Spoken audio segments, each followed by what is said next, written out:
Jaya Radha Madhava Punya Bihari.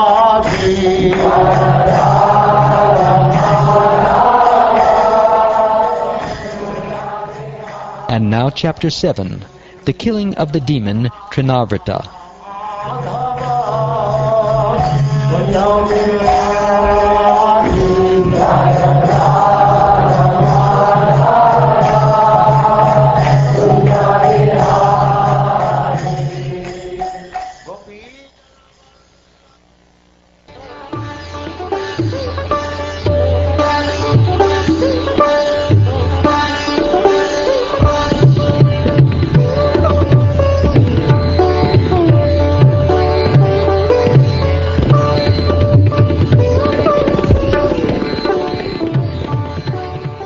King Parikshit said, "My lord, Shukdev Goswami, all the various activities exhibited by the incarnations of the Supreme Personality of Godhead are certainly pleasing to the ear and to the mind. Simply by one's hearing of these activities, the dirty things in one's mind immediately vanish. Generally, we are reluctant to hear about the activities of the Lord. But Krishna's childhood activities are so attractive that they are automatically pleasing to the mind and ear. Thus one's attachment for hearing about material things, which is the root cause of material existence, vanishes, and one gradually develops devotional service to the Supreme Lord, attachment for Him, and friendship with devotees who give us the contribution of Krishna consciousness. If you think it fit, kindly speak about those activities of the Lord. Please describe other pastimes of Krishna, the Supreme Personality, who appeared on this planet Earth, imitating a human child and performing wonderful activities like killing Putana." When Mother Yashoda's baby was slanting his body to attempt to rise and turn around, this attempt was observed by a Vedic ceremony.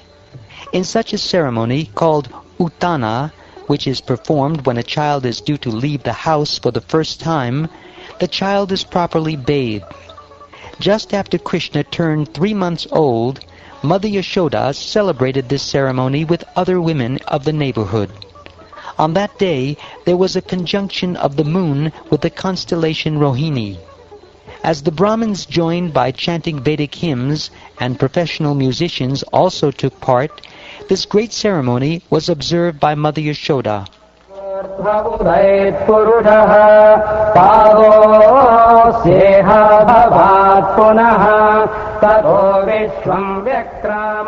After completing the bathing ceremony for the child, Mother Yashoda received the Brahmins by worshipping them with proper respect and giving them ample food grains and other edibles, clothing, desirable cows, and garlands.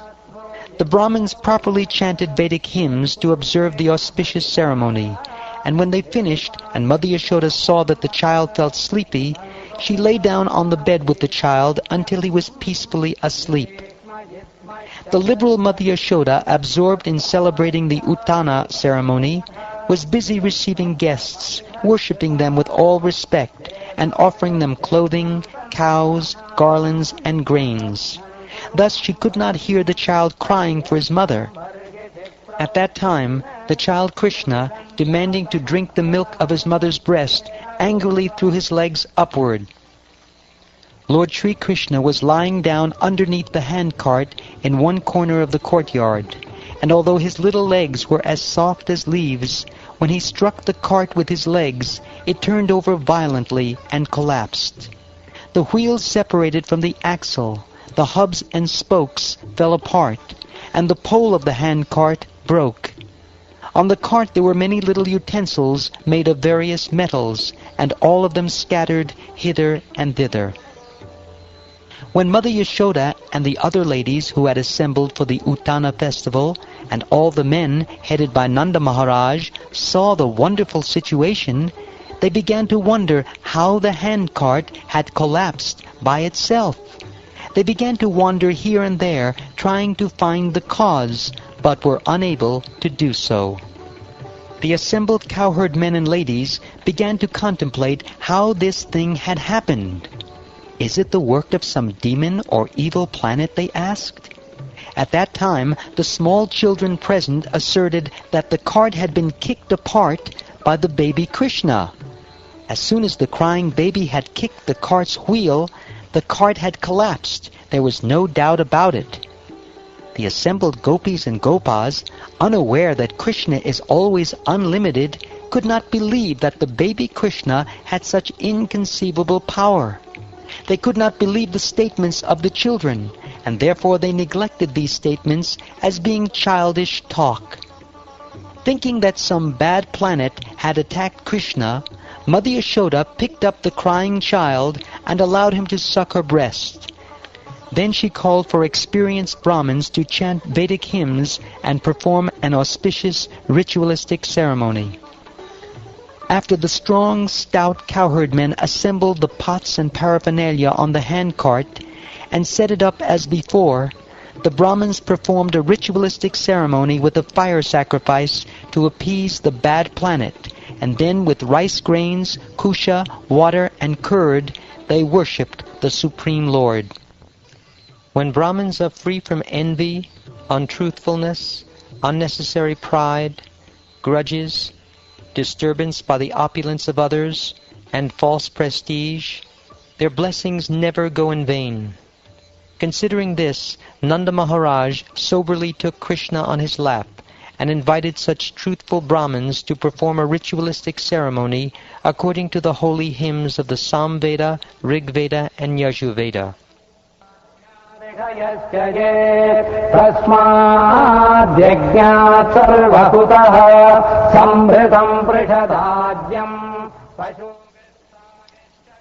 Then, while the hymns were being chanted, he bathed the child with water mixed with pure herbs, and after performing a fire ceremony, he sumptuously fed all the Brahmins with first-class grains and other food.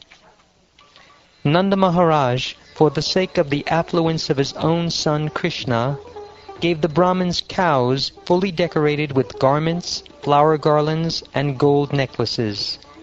These cows, fully qualified to give ample milk, were given to the Brahmins in charity, and the Brahmins accepted them and bestowed blessings upon the whole family, and especially upon Krishna. The Brahmins, who were completely expert in chanting the Vedic hymns, were all yogis fully equipped with mystic powers. Whatever blessings they spoke were certainly never fruitless.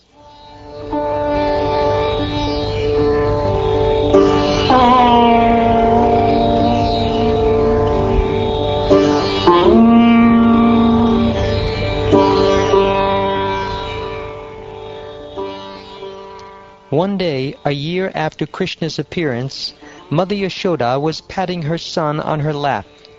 But suddenly she felt the child to be heavier than a mountain peak, and she could no longer bear his weight.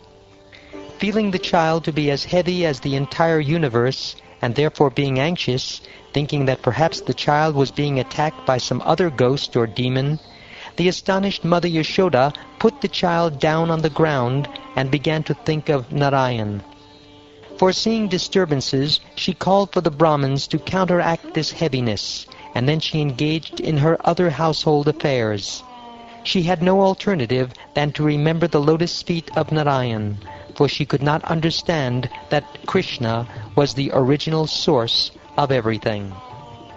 While the child was sitting on the ground, a demon named Trnavarta, who was a servant of Kamsa's, came there as a whirlwind at Kamsa's instigation, and very easily carried the child away into the air.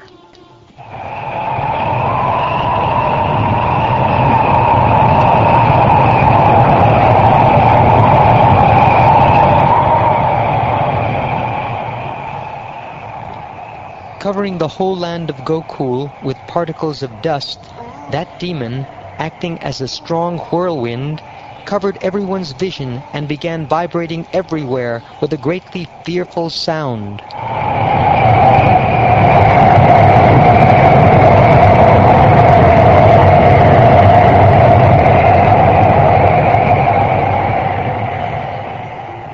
For a moment, the whole pasturing ground was overcast with dense darkness from the dust storm, and Mother Yashoda was unable to find her son where she had placed him.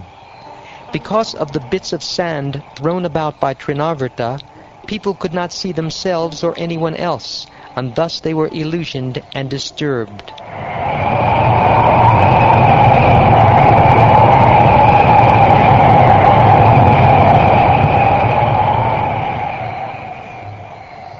Because of the dust storm stirred up by the strong whirlwind, Mother Yashoda could find no trace of her son, nor could she understand why.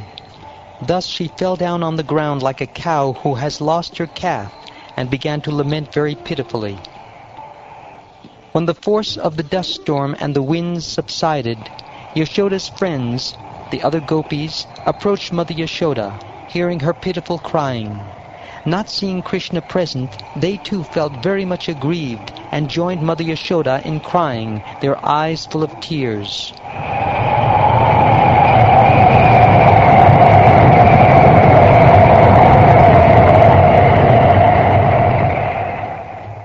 Having assumed the form of a forceful whirlwind, the demon Trnavarta took Krishna very high in the sky. But when Krishna became heavier than the demon had to stop his force and could go no further. Because of Krishna's weight, Trinavarta considered him to be like a great mountain or a hunk of iron. But because Krishna had caught the demon's neck, the demon was unable to throw him off. He therefore thought of the child as wonderful, since he could neither bear the child nor cast aside the burden. With Krishna grasping him by the throat, Trinavarta choked, unable to make even a sound or even to move his hands and legs. His eyes popping out, the demon lost his life and fell, along with the little boy, down to the ground of Vraja.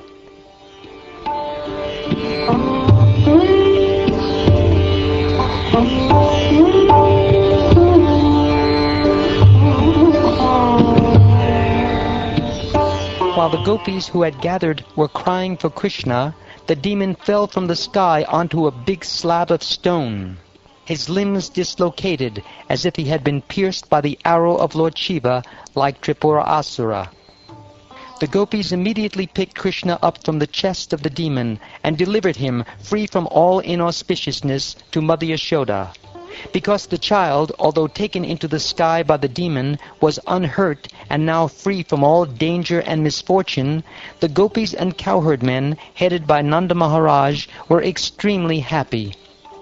They thought, "It is most astonishing that although this innocent child was taken away by the Rakshasa to be eaten, he has returned without having been killed or even injured.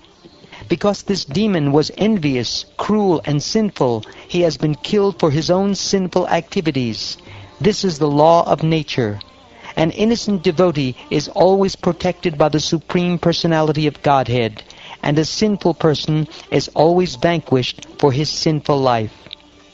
Nanda Maharaj and the others said, "We must previously have performed austerities for a very long time, worshipped the Supreme Personality of Godhead, performed pious activities for public life, constructing public roads and wells, and also given charity, as a result of which this boy, although faced with death, has returned to give happiness to his relatives."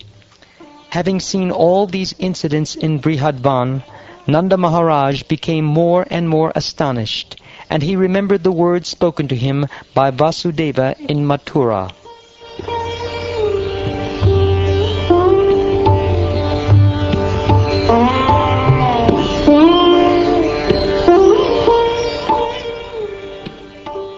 One day Mother Yashoda, having taken Krishna up and placed him on her lap, was feeding him milk from her breast with maternal affection. The milk was flowing from her breast, and the child was drinking it. O King Pariksit, when the child Krishna was almost finished drinking his mother's milk, and Mother Yashoda was touching him and looking at his beautiful, brilliantly smiling face, the baby yawned, and Mother Yashoda saw in his mouth the whole sky, the higher planetary system and the earth, the luminaries in all directions, the sun, the moon, fire, air, the seas, islands, mountains, rivers, forests, and all kinds of living entities, moving and non-moving.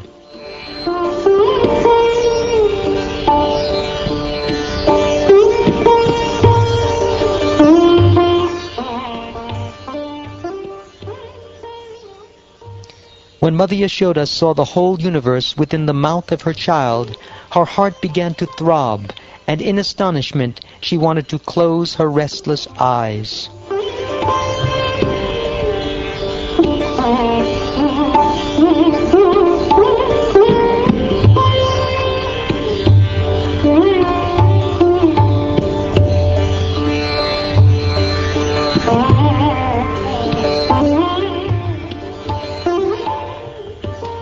Thus ends the 7th chapter of the 10th canto of the Srimad-Bhagavatam, entitled The Killing of the Demon Trnavarta.